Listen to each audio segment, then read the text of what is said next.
बिस्मिल्लाहिर्रहमानिर्रहीम। अस्सलाम वालेकुम डियर स्टूडेंट। आज के टॉपिक में हम नया चैप्टर स्टार्ट करेंगे और chapter number third that is group number third and group number fourth के एलिमेंट को इस चैप्टर में डिस्कस किया जाएगा। तो आज के टॉपिक में हम सबसे पहले इंट्रोडक्शन देखेंगे ग्रुप थर्ड और ग्रुप फोर्थ का। तो देखते हैं जी अपना टॉपिक। इसमें सबसे पहले आप लोग अगर नोट करें तो ये पूरा चैप्टर जो है इसमें दो ग्रुप्स को डिवाइड कर दिया गया है। ये आपके सामने बच्चों ग्रुप नंबर थर्ड है। इसका फर्स्ट एलिमेंट है that is the boron, second is aluminium, third is gallium, fourth is indium and fifth is thallium. ठीक है, ये जो है वो आपका ग्रुप नंबर थर्ड की कैटेगरी में आता है। और आपको बताया था कि ग्रुप नंबर जो है वो इन तमाम एलिमेंट्स के वैलेंस शेल की इलेक्ट्रॉनिक कॉन्फ़िगरेशन को रिप्रेजेंट करता है। इट मीन इन तमाम एलिमेंट्स के वैलेंस शेल में कितने इलेक्ट्रॉन होते हैं जी? ओनली 3 इलेक्ट्रॉन्स होते हैं। और इन तमाम एलिमेंट में एक और जो इम्पोर्टेंट चीज है that is the your boron element is non metallic in nature while the other element are all metallic in nature. तो इसकी इलेक्ट्रॉनिक कॉन्फ़िगरेशन और फिजिकल प्रॉपर्टीज की जानिब अगर आप आए तो आपको पता चलेगा कि इन तमाम एलिमेंट के एटॉमिक नंबर और इलेक्ट्रॉनिक कॉन्फ़िगरेशन जो है, इलेक्ट्रॉनिक कॉन्फ़िगरेशन इनकी सेम है, यानी इनके आउटर मोस्ट शेल के अंदर सब में जो है वो 3 इलेक्ट्रॉन्स होंगे।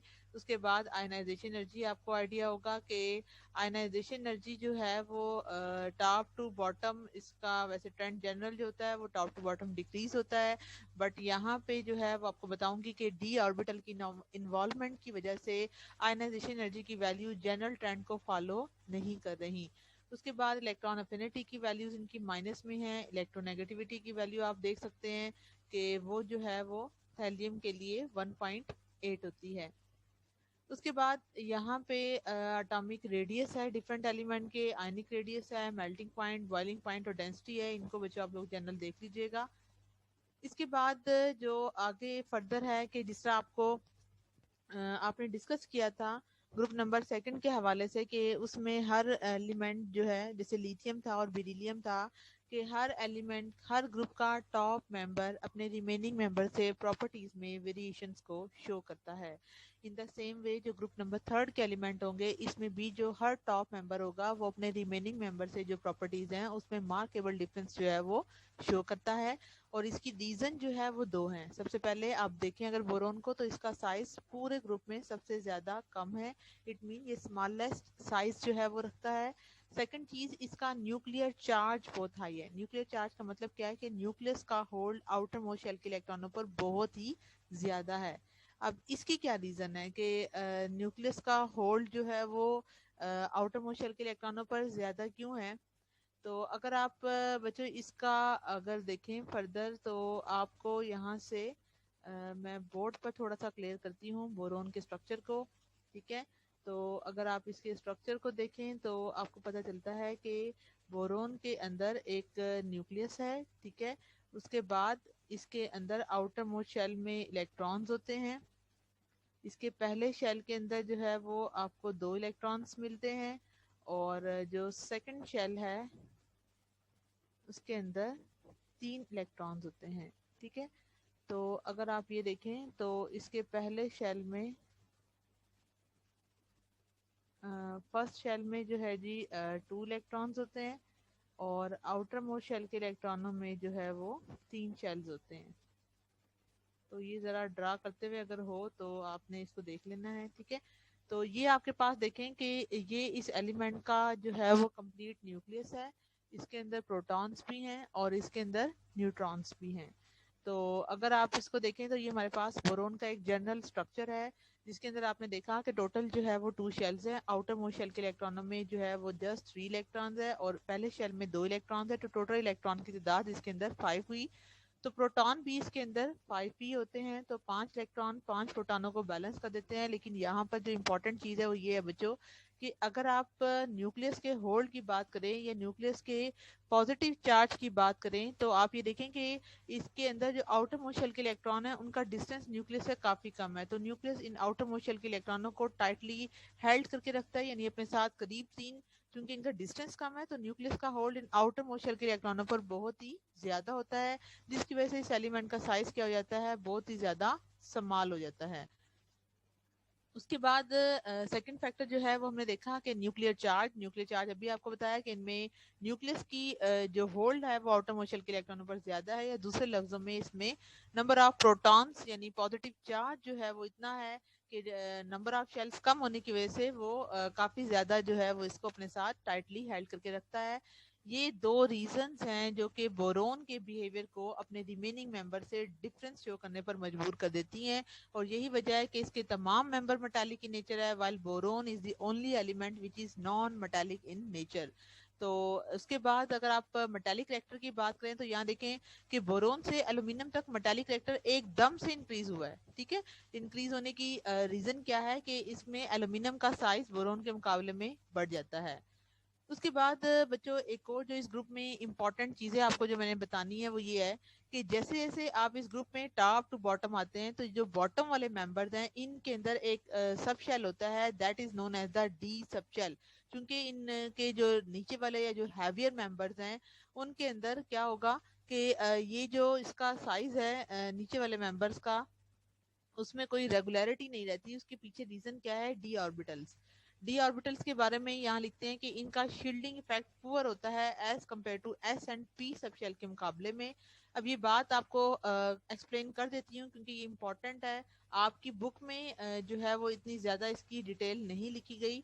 तो वो आपको ये बता रहे हैं कि इस ग्रुप में एटॉमिक साइज जो टॉप टू बॉटम है वो रेगुलर नहीं है, क्योंकि इसमें डी ऑर्बिटल आ जाते हैं हैवियर मेंबर्स में, और हैवियर मेंबर में डी ऑर्बिटल इन्वॉल्व होने की वजह से उनका शील्डिंग इफेक्ट क्या हो जाता है जी? पुअर हो जाता है। अब हम सबसे पहले शील्डिंग इफेक्ट को देखेंगे कि शील्डिंग इफेक्ट होता क्या है। कि जो हमारे पास मल्टी इलेक्ट्रॉन सिस्टम होते हैं उनमें जो इलेक्ट्रॉन्स होते हैं आउटर मोस्ट शेल में, they do not experience the complete nuclear charge because of the interaction with the inner electrons. ठीक है, ये हमारे पास डेफिनेशन है कि अगर आप बात करें न्यूक्लियस की, तो फर्स्ट करें ये आपके पास न्यूक्लियस है और ये आपके पास आउटर मोस्ट शेल की क्या है? इलेक्ट्रॉन्स है। तो न्यूक्लियस क्या करता है? न्यूक्लियस जो है वो अपनी फोर्स लगाता है और आउटर मोस्ट शेल के इलेक्ट्रॉनों को अपने साथ टाइटली हेल्ड करके रखता है। लेकिन अगर इनके दरमियान नंबर ऑफ इनर शेल्स आ जाते हैं तो इनर शेल्स के अंदर भी क्या होंगे? इलेक्ट्रॉन्स होंगे। ये इनर शेल के इलेक्ट्रॉन वैलेंस शेल के इलेक्ट्रॉनों के साथ क्या क्रिएट करते हैं? रिपल्शन का फिनोमिना क्रिएट करते हैं, और इस रिपल्शन की वजह से फिर क्या हो जाता है कि यहाँ पर जो है वो न्यूक्लियस अपने आउटर मोस्ट शेल के इलेक्ट्रॉनों को उस तरह से टाइटली हेल्ड करके नहीं रख सकता, क्योंकि न्यूक्लियस की फोर्स इन इनर शेल के इलेक्ट्रॉनों की रिपल्शन को कंट्रोल करने पर लग जाती है। ये तो सिंपलेस्ट सी बात थी जो कि मैंने आपको शील्डिंग इफेक्ट जो आपका पिछले चैप्टर से रेलिवेंट था उसको मैंने थोड़ा सा डिस्कस किया ताकि आपको समझ आए कि शील्डिंग इफेक्ट क्या है। कि जो इनर शेल के इलेक्ट्रॉन्स है ये एक तरह से स्क्रीन का या एक तरह से शील्ड होने का काम करते हैं। इन अदर वर्ड के न्यूक्लियस की होल्ड जो आउटर मोस्ट शेल के इलेक्ट्रॉनों पर लगना चाहिए वो इनर शेल के इलेक्ट्रॉन्स की प्रेजेंस की वजह से वो नहीं लग पाता। एज ए रिजल्ट इसको हम क्या नाम देते हैं? शील्डिंग इफेक्ट का नाम दे देते हैं। ठीक है, तो जी, तो हम ये देख रहे थे स्टूडेंट्स के जो न्यूक्लियस होता है उसकी आउटर मोस्ट शेल के इलेक्ट्रॉनों पर जो फोर्स ऑफ अट्रैक्शन है उसके अंदर कमी वाक़ हो जाती है due to the presence of inner shells of electron, क्योंकि जो इनर शेल के इलेक्ट्रॉन है वो एक दूसरे को रिपेल करते हैं। एज ए रिजल्ट न्यूक्लियस को जिस फोर्स या जिस होल्ड के साथ वैलेंस शेल के इलेक्ट्रॉनों को खींचना चाहिए था उसके अंदर क्या हो जाती है? कमी वाक़ होना स्टार्ट हो जाती है। तो हमने ये देखा कि वो इलेक्ट्रॉन जो कि न्यूक्लियस के करीब तरीन होते हैं उनको जो है वो न्यूक्लियस की अट्रैक्शन ज्यादा फील होती है, and as a result effectively shield other electron from nuclear attraction. यानी जो इनर शेल के इलेक्ट्रॉन है वो क्या करेंगे? एक पर्दे की तरह का, एक शील्ड की तरह का काम करेंगे कि वो आउटर शेल के इलेक्ट्रॉनों को न्यूक्लियस की ग्रिड से क्या करते हैं? बचा लेते हैं। तो इसके बाद बच्चों हमारे पास डिफरेंट तरह का ट्रेंड जो है वो स्टार्ट होता है, जिसके अंदर अगर आप देखें एस पी डी और एफ सब शेल को, तो हमने ये जनरली बात की है कि न्यूक्लियस की करीब तरीन विसिनिटी में सबसे पहले क्या होते हैं? एस सब शेल होते हैं, और उसके बाद क्या होते हैं? पी होते हैं, और डी का जो बिहेवियर होता है वो इससे भी अवे होता है। तो पहले तो बच्चों अपने माइंड में ये पिक्चर क्लियर करें कि जो एस सब शेल है वो न्यूक्लियस के ज्यादा करीब तरीन है क्योंकि उनकी शेप ऐसी है। जो पी सब शेल है वो उसके बाद आते हैं, और डी सब शेल इसके बाद आते हैं। तो इससे हमारे जहन में ये आइडिया या ये पिक्चर क्रिएट होती है कि जो एस सब शेल है उनका डिस्टेंस न्यूक्लियस से क्या है जी? मिनिमम है। जबकि जो p सब शेल है उनका डिस्टेंस s के मुकाबले में ग्रेटर है। एज ए रिजल्ट वो इलेक्ट्रॉन जो s सब शेल के अंदर होंगे उनके अंदर क्या होगा, उनके अंदर शील्डिंग इफेक्ट की वैल्यू क्या होगी, यानी न्यूक्लियस जो है वो उनके ऊपर मैक्सिमम अपना होल्ड लगाता है और उनका शील्डिंग इफेक्ट बेटर होता है। लेकिन अगर आप p के सब शेल के इलेक्ट्रॉनों की बात करेंगे या d के सब शेल के इलेक्ट्रॉनों की बात करेंगे तो जो शील्डिंग इफेक्ट का जो ट्रेंड सेटअप होता है उसमें s सब शेल जो है उसका मैक्सिमम होता है, देन p का होता है, d और f का क्या होता है बच्चों, पुअर शील्डिंग इफेक्ट होता है। क्योंकि ये जो इनर मोस्ट शेल के इलेक्ट्रॉन्स हैं इसको हम बोलते हैं एक कंसेप्ट के अंदर जिसका नेम दिया जाता है बच्चों पेनिट्रेशन इफेक्ट, यानी जो डी ऑर्बिटल या एफ ऑर्बिटल होते हैं इनका पेनिट्रेशन इफेक्ट होता है। क्योंकि जो डी सब शेल या जो एफ सब शेल होते हैं ये न्यूक्लियस से एस और पी के मुकाबले में कंपैरेटिवली ज्यादा ग्रेटर डिस्टेंस पर चले जाते हैं।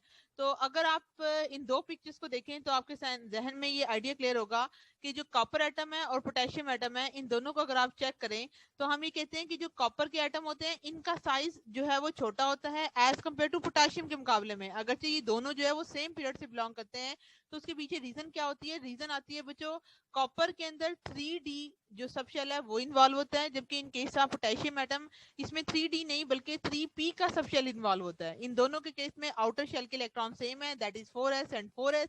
लेकिन अगर आप इसको थोड़ा सा तवज्जो दें तो अभी हमने जैसे बात की कि जो 3D के जो इलेक्ट्रॉन्स होते हैं इनका शील्डिंग इफेक्ट क्या होता है जी, पुअर होता है। तो पुअर होने का मतलब क्या है कि इनका डिस्टेंस न्यूक्लियस से कंपैरेटिवली ग्रेटर होगा।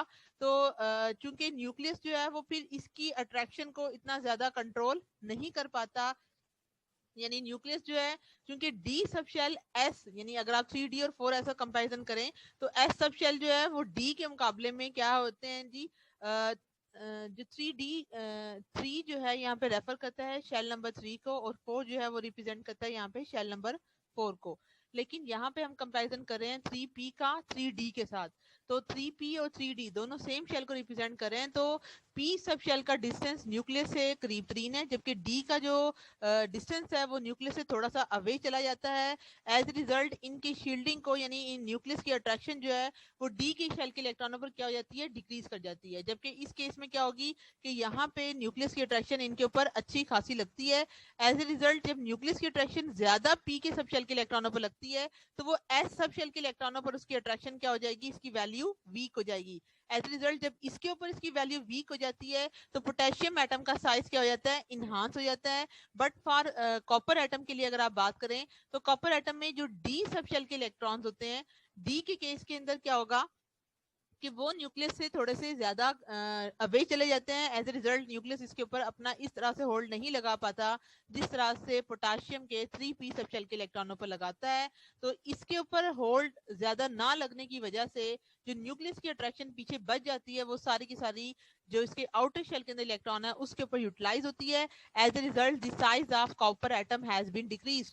तो इस पूरी थ्योरी से हमारे माइंड में क्या कंसेप्ट क्लियर हुआ कि वो ऑर्बिटल या वो एलिमेंट जिनके अंदर डी सब शेल इन्वॉल्व होते हैं उनका शील्डिंग इफेक्ट क्या होता है जी, कम होता है। शील्डिंग इफेक्ट कम होने से क्या मुराद है कि ये जो इलेक्ट्रॉन है डी के अंदर वो डी सब शेल की शेप ऐसी है कि वो थोड़े से अवे होते हैं न्यूक्लियस से, तो न्यूक्लियस की अट्रैक्शन इन डी सब शेल के इलेक्ट्रॉनों पर नहीं लगती। इट मीन जो आउटर मोस्ट शेल के इलेक्ट्रॉन है यानी इनके पास वो न्यूक्लियस की ग्रिप्स बची हुई है, वो फिर सारी की सारी कहाँ पर यूटिलाइज हो जाती है, जो आउटर मोस्ट शेल के या जो वैलेंस शेल के इलेक्ट्रॉन है। यही वजह है कि इनके जो नीचे वाले मेंबर्स हैं उनका साइज इतना ज्यादा डिक्रीज सॉरी इंक्रीज होना चाहिए था, वो इंक्रीज नहीं होता बल्कि उनका ऑलमोस्ट या तो सेम रहता है या फिर वो डिक्रीज होता है, क्योंकि इसके अंदर डी सब शेल के इन्वॉल्व होने की वजह से इनका शील्डिंग इफेक्ट की वैल्यू बच्चों क्या हो जाती है, डिक्रीज कर जाती है। तो ये वो सारी डिटेल थी जो मैंने आपके साथ शेयर की, तो आपको थोड़ा सा ये बताना था इंटरेस्टिंग पॉइंट, इस हवाले से आपको ये सारी चीजें क्लियर की। अब हम आते हैं बच्चों अपने टॉपिक की तरफ back, that is your occurrence and boron and aluminium के हवाले से। कि अगर आप देखें इनको तो हम ये कहते हैं कि बोरोन जो है वो एक अबंडेंट एलिमेंट नहीं है, ये ज्यादातर सॉइल में ट्रेसिस की फॉर्म में एग्जिस्ट करता है। ट्रेसिस होता है जो वेरी स्मॉल क्वांटिटी है, जो कि अगर आपकी सॉइल के अंदर बोरोन के एलिमेंट प्रेजेंट नहीं होंगे तो प्लांट की ग्रोथ अच्छे से नहीं होती। तो प्लांट की ग्रोथ के लिए बोरोन एलिमेंट इंतहाई स्मॉल क्वांटिटी में रिक्वायर्ड होता है। और बोरोन की अगर आप नेचुरली अकरेंस की बात करें तो बोरोन जो है वो हमेशा, जैसे अगर आप इस टेबल में देखें तो बोरोन हमेशा ऑक्सीजन के साथ अपना बॉन्ड बनाता है और इसको हम बोलते हैं ऑक्सीबोरेटाइन। It mean when boron always combine with oxygen they will exist in the form of ऑक्सीबोरेटाइन। और बोरोन जो है ये प्रिंसिपली साल्ट है डिफरेंट तरह के बोरिक एसिड के कंपाउंड का, जैसे कि H3BO3 एक बोरिक एसिड है, तो इसका अगर आप साल्ट बनाएंगे दैट इज योर बोरेक्स, या बोरेक्स का सेकंड नेम क्या होता है बच्चों? टिंकल। ये टिंकल अभी आप लेटर ऑन यूज करेंगे तो याद रखिएगा, चाहे लस बोरेक्स इस्तेमाल करें या टिंकल इस्तेमाल करें, इसका फार्मूला होता है that is Na2B4O7.10 water molecule. In the same way, बच्चों, another ore of boron that is known as the columenite, and the formula of columenite is Ca2B6O11.5 water molecule. And the third one and the most important one that is known as the ardoboric acid. और इसके बाद याद रखिएगा बच्चों कि ये जो aluminium है, एल्यूमिनियम जो है वो जमीन की सरफेस का थर्ड मोस्ट अबंडेंट एलिमेंट कहलाता है। नंबर 1 पर कौन सा है जी? ऑक्सीजन है, जो आपकी अर्थ का 50% हिस्सा मार्क करता है। देन सिलिकॉन है, and the third one element जो कि अबंडेंट है आपकी अर्थ क्रस्ट में, that is known as the aluminium. उसके बाद बच्चों और भी ओर्स हैं एल्यूमिनियम की। पहले जो ये ओर्स डिस्कस की गई थी ये बोरोन की थी, अब ये सारी ओर्स किसकी हैं आपके पास? एल्यूमिनियम की हैं। इसमें आपके पास दो तरह के फार्मूला दिए गए हैं, जैसे ये फेल्ड्सपार है, इसका फार्मूला है KAlSi3O8। सेकंड वन फार्मूला है जी K2O.Al2O3.6SiO2, ठीक है। उसके बाद सेकंड वन है जी मिका, या इसका सेकंड नेम हम इसको बोलते हैं मस्को वाइट, और इसका फार्मूला है that is KH2Al3SiO4 whole thrice. The third one, इसका नेम क्या है जी? केओलिन, और इसको क्ले भी बोलते हैं, और ये भी 2 फॉर्म में एग्जिस्ट करता है। तो आपको इनमें से जो भी फॉर्म इजी लगे वो आप लोगों ने अच्छी तरह से इनके फार्मूलाज के अकॉर्डिंग बच्चों तैयार करना है। ये बहुत इंपॉर्टेंट फार्मूलाज हैं, जैसे ये फार्मूले लिखे हुए हैं इनको आपने एज इट इज प्रिपेयर करना है। थर्ड वन, फोर्थ वन जो फार्मूला है दैट इज करंडम, इसका फार्मूला होता है एल्यूमिना, दैट इज Al2O3। उसके बाद है जी एमराल्ड, इसका फार्मूला है Al F2SiO4। उसके बाद आता है बच्चों जिप्साइड, इसके दो फार्मूलाज हैं, that is Al2O3.3 water molecule या ALO, उसके बाद OH राइस। आपको इसमें से जो भी इजी लगे एक को जो है वो आप अच्छी तरह से तैयार कर लें। बॉक्साइड के अंदर एल्यूमिना के साथ 2 वाटर के मॉलिक्यूल हैं। क्रायोलाइट, इसके अंदर Na3AlF6 है। और उसके बाद बच्चों जो हमारे पास नेक्स्ट है that is known as the diaspore, ठीक है। तो डायास्पोर का फार्मूला क्या है? Al2O3.water.ALO या OH। तो इन दोनों में से जो भी आपको अगेन इजी लगे वो आप लोग तैयार कर लें, ठीक है। और जरूर तैयार कीजिएगा बच्चों, ये बहुत इंपॉर्टेंट है, ये अक्सर शॉर्ट क्वेश्चंस के अंदर जो है वो आ जाते हैं। उसके बाद अगर आप फर्दर बात करें तो हम ये कहते हैं कि जो एल्यूमिनियम है, बोरोन जो था वो ऑक्सीबोरेट की फॉर्म में एग्जिस्ट करता है, जबकि एल्यूमिनियम जो है वो एल्यूमिनो सिलिकेट। यहाँ देखें एल्यूमिनियम का कंपाउंड हमेशा आपको सिलिकॉन के साथ यहाँ नजर आ रहा होगा ज्यादातर कंपाउंड में। तो हम ये कहते हैं कि एल्यूमिनियम जो है वो एल्यूमिनो सिलिकेट की फॉर्म में जो है वो एग्जिस्ट करती है। इसके अलावा अगर आप इन नीचे वाले एलिमेंट की बात करें that is gallium, indium and thallium, ये तीनों के तीनों एलिमेंट रेयर होते हैं। और जब भी हम किसी भी मेटल की प्रोसेसिंग कर रहे होते हैं, यानी मेटल को आप निकाल रहे होते हैं उसकी ओर से, तो उस दौरान ये वाले एलिमेंट भी एज अ साइड एलिमेंट के तौर पे जो है वो हमें हासिल हो जाते हैं। उसके बाद आता है बच्चों पिकुलियर बिहेवियर ऑफ बोरोन। तो बोरोन जैसा अभी आपने देखा कि बोरोन जो है वो इसका टॉप मेंबर आता है और रिमेनिंग मेंबर के मुकाबले में इसकी प्रॉपर्टीज जो है वो इस ग्रुप से मैच नहीं करती। तो हम ये कहते हैं कि बोरोन जो है ये ऐसा मेंबर है जो अपने ग्रुप के साथ बहुत सारी डिसिमिलैरिटीज को शो करता है। तो यहाँ पे अगर आप देखें तो इसकी अगेन रीजन आपको बताया था कि इसका साइज बहुत ही स्मॉल होता है और इसकी आयनाइजेशन एनर्जी की वैल्यू काफी हाई होती है और हाई न्यूक्लियर चार्ज होता है। ये सारे फैक्टर्स बोरोन को क्या बना देते हैं? एबनॉर्मल। एज ए रिजल्ट इसकी प्रॉपर्टीज अपने ग्रुप के साथ मैच नहीं करती। इसमें बच्चों जो सबसे पहली प्रॉपर्टी है जो इस ग्रुप के साथ मैच नहीं करती वो ये है कि बोरोन वाहिद एलिमेंट है अपने ग्रुप का जो कि क्या होता है? नॉन मेटालिक इन नेचर होता है। उसके अलावा अगर आप जनरल बात करें तो कहते हैं ये वो एलिमेंट है जिसके अंदर इलेक्ट्रॉन 4 से कम है, ठीक है। तो ये जो है वो प्रॉपर्टी किसकी है, ये एलिमेंट खुद क्या है, नॉन मेटल है। तो बाकी एलिमेंट क्या है, वो मेटालिक इन नेचर है। तो इसके अंदर आउटर मोस्ट शेल में 4 इलेक्ट्रॉन जो है वो पाए जाते हैं, 4 से भी कम इलेक्ट्रॉन पाए जाते हैं, दैट इज 3 इलेक्ट्रॉन जो है वो इनके अंदर एग्जिस्ट करते हैं। तो ये वाहिद एलिमेंट है जो कि क्या है, इस पूरे ग्रुप में नॉन मेटालिक है। उसके बाद आपने ये भी देखा कि चूंकि बोरोन के आखिरी शेल में 3 इलेक्ट्रॉन्स हैं, तो आप जानते हैं कि हर एलिमेंट जो आउटर मोस्ट शेल के इलेक्ट्रॉन होते हैं उसी को ही यूज करता है for making a bond with another element. तो यही वजह है कि बोरोन जो है वो अपने तीनों के तीनों इलेक्ट्रॉनों को यूज कर लेता है।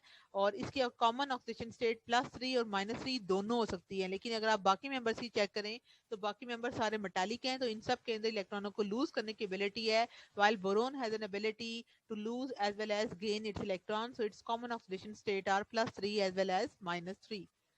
उसके बाद बच्चों अगर आप इसकी एक और प्रॉपर्टी देखें तो ये बोरोन वाहिद एलिमेंट है जो एडिशन कंपाउंड बनाता है। ये जो इस तरह के आपको यहाँ स्ट्रक्चर नजर आ रहे हैं, ये रिप्रेजेंट करते हैं बच्चों मॉलिक्यूलर एडिशन कंपाउंड, जो कि कम्प्लेक्स या जो कोऑर्डिनेशन टाइप कंपाउंड होते हैं, इस तरह के जो है कंपाउंड जो नेचर में एग्जिस्ट करते हैं उसको हम बोलते हैं मॉलिक्यूलर एडिशन कंपाउंड, जो कि बोरोन की प्रॉपर्टी है। जबकि इस ग्रुप के जो रिमेनिंग मेंबर है वो इस तरह के कंपाउंड फॉर्म नहीं करते। तो ये वाहिद एलिमेंट है बोरोन जो कि मॉलिक्यूलर एडिशन कंपाउंड की फॉर्मेशन करता है।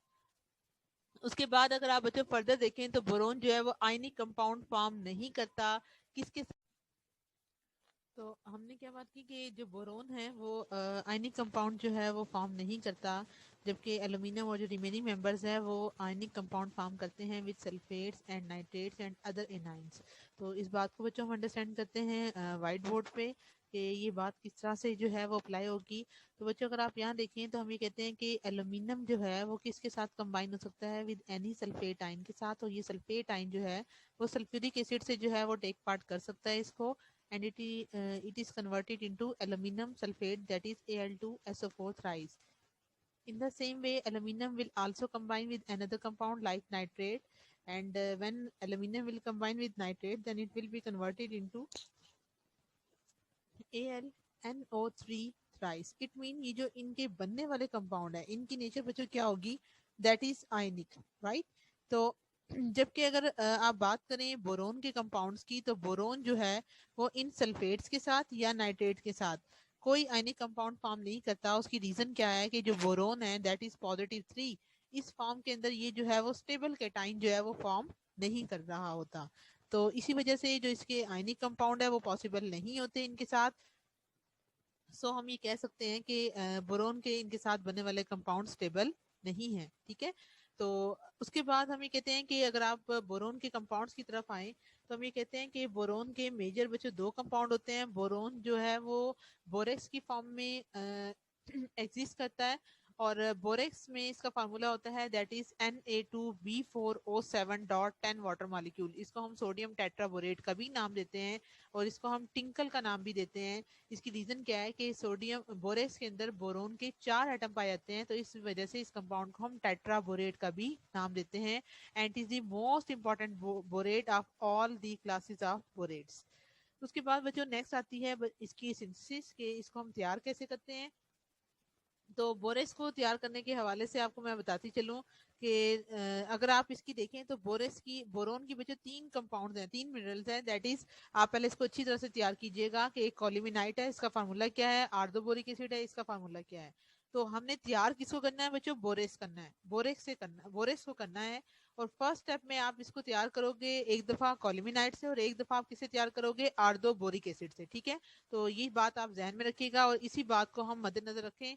तो अब हम जो है वो इसकी सिंथेसिस देखेंगे। तो यहाँ देखें दोनों सूरतों में आपका रिएक्टेंट यही होगा, दैट इज सोडा ऐश, ठीक है। सोडियम कार्बोनेट का सेकंड नेम क्या होता है, इसे हम सोडा ऐश बोलते हैं। और सोडा ऐश को जब हम डील करते हैं बोरिक एसिड के साथ, that is your orthoboric acid, जिसको हम H3BO3 लिखते हैं।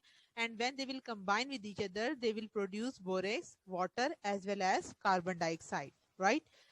एंड इन अनदर सिंथेसिस के अंदर अगर आप नोट करें तो इसका जो सेकंड मिनरल है that is known as the colemanite, जिसको हम लिखते हैं Ca2B6O11।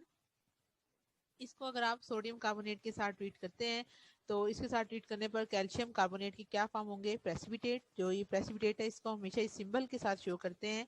इसके बाद जो हमारी रिक्वायर्ड प्रोडक्ट है that is your borax will also formed, and another product which is also formed during this reaction that is known as the sodium metaborate. इसे मेटा क्यों कहते हैं? मेटा स्टैंड फॉर वन, तो इसमें boron का एक atom है, तो इस कंपाउंड का नेम क्या होगा जी? Sodium metaborate. तो इसलिए आपको बता रहे हैं कि बोरेक्स जो है वो बड़े पैमाने पर हम कॉल्यूमिनाइट से हासिल करते हैं, और इसके लिए हम कॉल्यूमिनाइट को पाउडर फॉर्म में लेते हैं, और पाउडर फॉर्म में लेने के बाद इसको हम सोडियम कार्बोनेट, जिसे हमने सोडा ऐश का नाम दिया है, इसके साथ इन दोनों को हम बॉयल करते हैं। तो जैसे ही इन दोनों का रिएक्शन स्टार्ट होता है तो कैल्शियम कार्बोनेट प्रेसिपिटेट आउट हो जाता है और इन दोनों का मिक्सचर हमें हासिल होता है। इसके बाद बच्चों नेक्स्ट टेक्निक जो अप्लाई की जाती है that is your filtration technique. कि अगर आप किसी भी चीज को गर्म करें तो गर्म करने के बाद जैसे ही आप कूल करते हैं तो कूलिंग के जरिए हमें क्या मिलती है? क्रिस्टल्स की जो है वो फॉर्म होती हैं। तो जो क्लियर सोल्यूशन होता है उसको हम टॉप से निकाल लेते हैं, और जैसे ही इसको कूल करते हैं तो कूल करने पर क्रिस्टलाइजेशन का प्रोसेस होता है, और उस प्रोसेस से बोरेस की क्रिस्टल जो है वो अलहदा हो जाती हैं। ठीक है। उसके बाद बच्चों अगर आप इसी रिएक्शन को देखें तो इसी रिएक्शन में सोडियम मेटाबोरेट भी बना हुआ है, जो प्रेसिपिटेट बने। प्रेसिपिटेट को तो यानी अभी आपको बताया प्रेसिपिटेट पेंधे में बैठते हैं, और जो ऊपर का सोल्यूशन है वो हमने निकाल लिया, और जो सोल्यूशन को निकाला और जब आपने उसको कूल किया तो कूल करने पर बोरेस की क्रिस्टल बन गई, और जो फिल्ट्रेट आपका बचा था अब उसके अंदर क्या होगा? सोडियम मेटाबोरेट जो है वो पाया जाएगा। और अब इस सोडियम मेटाबोरेट को हम क्या करेंगे? इसमें से हम मजीद कार्बन डाइऑक्साइड को पास कर देंगे। जैसे ही आप इसको पास करेंगे then it is converted again into borax, और इस तरह से जो है ये फाइन क्रिस्टल्स की फॉर्म में जो है वो आपको जो है वो मिल जाएगा। तो इसका पहली टेक्निक जो है वो आपने नोट की कि इसको हम हासिल करें फ्रॉम बोरेक्स से, और इसके लिए आपने इसको सोडा ऐश में से पास किया। सेकंड मेथड के लिए भी आपने क्या किया कि कॉल्यूमिनाइट के अंदर से आपने किसको पास किया? That is your sodium carbonate को। और अगेन आपको अब ये देखें, ये सेकंड वन रिएक्शन आपका टू स्टेप में कंप्लीट हो रहा है। तो पहले स्टेप में आपको बोरेस मिल रहा है, लेकिन इसके साथ सोडियम मेटाबोरेट मिल रहा है, और यही सोडियम मेटाबोरेट में से अगर आप मजीद कार्बन डाइऑक्साइड पास करते हैं बच्चों तो इसमें से आपको बोरेक्स जो है वो हासिल हो जाता है, और बोरेक्स जो है वो इन the form of fine crystals की शक्ल में आपको ये ऑब्टेन हो जाएगा, right. And the third one and your last one technique that is borax will also obtain from its tinkle। tinkle क्या चीज है बच्चों? ये इसकी नेचुरल सोर्स है, नेचुरल मिनरल है जो कि आपको डिपॉजिट फॉर्म में मिलती है। तो उसको जो है वो आपने प्यूरिफाई करने के लिए आपने क्रिस्टलाइजेशन की टेक्निक अप्लाई करनी है। तो जैसे ही आप टिंकल को वाटर के साथ मिक्स करते हैं और जैसे ही मिक्स हो जाएगा तो आप उसको वेपोरेट करें, यानी सोल्यूशन को आप गर्म करें। तो आप जानते हैं जब हाफ सोल्यूशन आप वेपोरेट कर देते हैं और जब आप उस सोल्यूशन को कूल करते हैं तो कूलिंग के प्रोसेस के नतीजे में हमेशा क्रिस्टल्स आपको ऑब्टेन होती है, और इस तरह की जो क्रिस्टल्स होती है बोरेक्स की वो बाय कूलिंग के जरिए जो है वो प्रोड्यूस होती हैं, और इस तरह से जो है वो हम इसको हासिल कर लेते हैं। तो बच्चों हमारा आज का टॉपिक यहीं तक था। आपकी प्रिपरेशन जो है वो यहाँ तक आप लोगों ने इन तमाम इक्वेशंस को रिएक्शंस के साथ तैयार करना है। तो अच्छे से इसकी तैयारी कीजिएगा ताकि आपका जो है वो लेक्चर डेली बेसिस पे जो है वो तैयार होता रहे।